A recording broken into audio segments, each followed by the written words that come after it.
रात का वो पहलू जब चांद भी शर्माकर छुप जाता था। शहरे रोम की फ़ज़ा में एक अजीब सी सर्दी और गर्मी दोनों महसूस होती थी। शाही महल के ऊंचे बुर्ज से नीचे की सड़कें खामोश, लेकिन अंदर मरमर के फर्श पर कदमों की आहटें गूंज रही थी। वेलेरिया मेसेलिना, वो औरत जिसका नाम आज भी ज़ुबानों पर लज्जत और खौफ का मिला-जुला लफ्ज़ है, अपने शाही हुजरे में खड़ी थी। उसकी लंबी जुल्फ़ें पीठ पर लहराती थी जैसे काले सांप, और उसकी आंखें, वो काली आंखें जिनमें समुंदर की गहराइयां और आग का शोला दोनों सिमट आए थे। क्लॉडियस, उसका शौहर, बादशाह रोम, अपने अलग हुजरे में था। बुढ़ापा उसके जिस्म को खा चुका था। उसका एक पाँव लंगड़ाता, जुबान लड़खड़ाता और दिमाग में नींद की धूप। वो सो रहा था जैसे कोई बच्चा अपनी माँ के गोद में। लेकिन मेसिलिना, वो जाग रही थी। वो हमेशा जागती थी। उसकी रूह में एक ऐसी प्यास थी जो न दरिया से बुझती, न समुंदर से। उस रात महल के गहरे कमरे, जिसे कमराए राज कहते थे, में मशालें जल रही थीं। दीवारें सुनहरी, फर्श पर गुलाब की पंखुड़ियां बिछी हुई थीं, और हवा में एक अजीब सी खुशबू, मुस्क, शराब और जिस्मानी पसीने की। मेसेलेना ने अपना शाही लिबास धीरे धीरे उतारा। पहले उसकी सुनहरी जरी वाली चादर, फिर उसका सिल्क का कुर्ता, फिर नीचे का कपड़ा। अब वो बिल्कुल नंगी थी। उसका जिस्म, जैसे कोई देवता ने तराश कर बनाया हो, रोशनी में चमक रहा था। उसके सीने उभर, कमर पतली और राने जैसे मरमर। आस-पास दरबारियों का गोला, जवान सदर नशीन, सिपाह सालार, शायर, हत्ता के गुलाम, सब उसके इशारे पर। उनकी आंखों में हवस, लेकिन साथ ही खौफ, क्योंकि मेसेलिना सिर्फ जिस्म नहीं बेचती थी, वो रूहें खरीदती थी। आओ, उसने धीमी, मधुर आवाज में फरमाया, जैसे कोई जादू। आज रात हम सब गुनाह करेंगे जो इतिहास लिखेगा। एक-एक करके सब आगे आए। पहला था एपियस, एक जवान सेनेटर का बेटा। उसने मेसेलिना के पांव चूमे, फिर उसका हाथ पकड़ा और वो दोनों फर्श पर लेट गए। आवाजें गूंजने लगीं, सांसें, चीखें, लज्जत की सिसकियां। दूसरा था विबियस, एक सिपाह सालार, जिसने मेसेलिना को अपनी बाहों में उठाया और दीवार से लगाया। तीसरा, चौथा। रात लंबी थी और मेसेलिना की भूख और भी लंबी। ये सिर्फ एक रात नहीं थी, हर रात ऐसा ही होता। महल के अंदर, क्लॉडियस के बिल्कुल पास, मेसेलिना अपनी दुनिया बनाती। वो मर्दों को अपने बिस्तर पर बुलाती, उनके कान में अपने राज डालती और फिर उन्हें अपना गुलाम बना लेती। एक सेनेटर ने उसको बताया कि क्लॉडियस का बेटा ब्रिटानिकस को जहर दिया जा सकता है। एक जनरल ने वादा किया कि वो अपनी फौज मेसेलिना के लिए उठाएगा।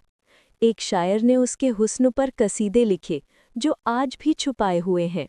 लेकिन मेसेलिना का दिल सिर्फ जिस्मानी लज्जत नहीं चाहता था, वो ताकत चाहती थी, असली ताकत। क्लॉडियस का तख्त, उसका बेटा, उसकी शान, सब उसके हाथों में होने चाहिए। इसलिए उसने अपनी नज़र गायस सिलियस पर डाली।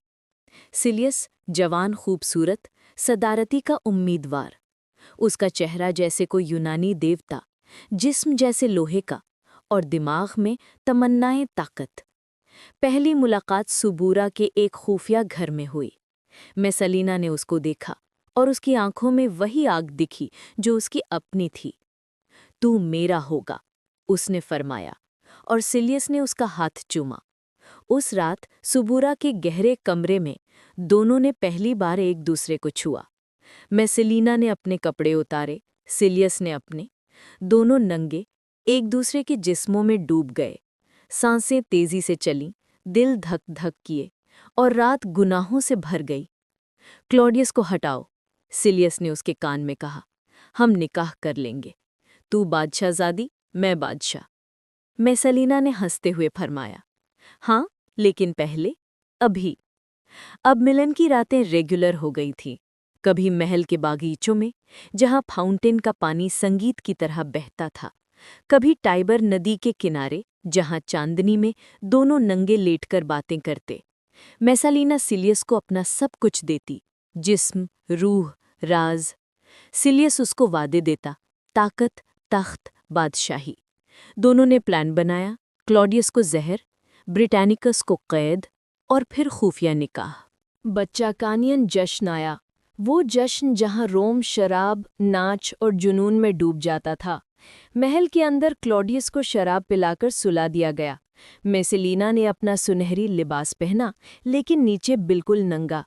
सिलियस ने उसका हाथ पकड़ा और सबके सामने दरबारी, गुलाम, शायर, उन्होंने निकाह कर लिया। फिर शुरू हुआ सुहागरात का तमाशा। दोनों नंगे एक दूसरे से लिपटकर फर्श पर लेट गए। आसपास लोग देख रहे थे, तालियां बजा रहे थे, शराब पी रहे थे। मेसिलीना की चीखें, सिलियस की आवाज़ें, सब गूंज रहा था। ये था उनका बदला, उनकी जीत। लेकिन रोम में राज कभी छुप नहीं सकते। एक गुलाम, जिसका नाम था इवैंडर, ने सब देख लिया। वो नार्सिसस के पास गया, क्लॉडियस का मोतबर आज़ाद गुलाम, जो बादशाह का साया था। बादशाह को खतरा है, इवैंडर ने कहा। नार्सिसस ने तुरंत क्लॉडियस को जगाया। बूढ़ा बादशाह रो पड़ा।